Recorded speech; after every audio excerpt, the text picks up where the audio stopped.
Nous sommes en 2011, à Gary aux États-Unis.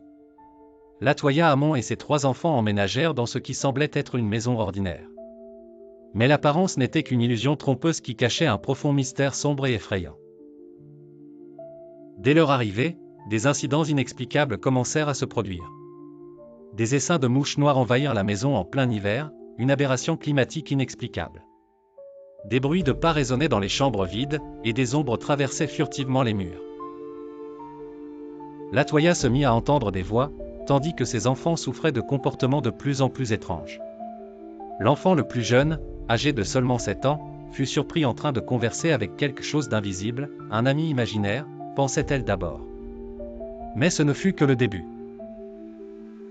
Le plus grand de ses enfants fit quelque chose de totalement improbable. Sous le regard stupéfait d'un policier et d'un médecin, il marcha à reculons sur un mur, défiant la gravité et la logique humaine. Cet événement fut rapporté dans un document officiel des forces de l'ordre de Gary, attestant de ce que beaucoup ne pouvaient imaginer.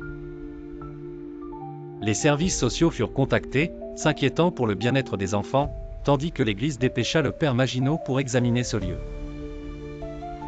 Les phénomènes paranormaux redoublèrent d'intensité, lumière vacillante, objets volants, griffures qui apparurent mystérieusement sur les murs de la maison. Fort de sa foi, le père Maginot réalisa plusieurs exorcismes en accord avec le diocèse, espérant purifier la maison de ce qui semblait la hanter.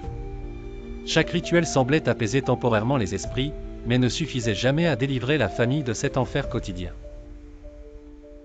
Finalement, Latoya Hamon et ses enfants durent fuir cette maison maudite, ne laissant derrière eux que des témoignages troublants et des souvenirs cauchemardesques. Après qu'ils aient quitté la maison, l'histoire prit une autre tournure. Zak Bagan, réalisateur célèbre pour son attrait pour le paranormal, acheta la maison avec l'intention de tourner un documentaire.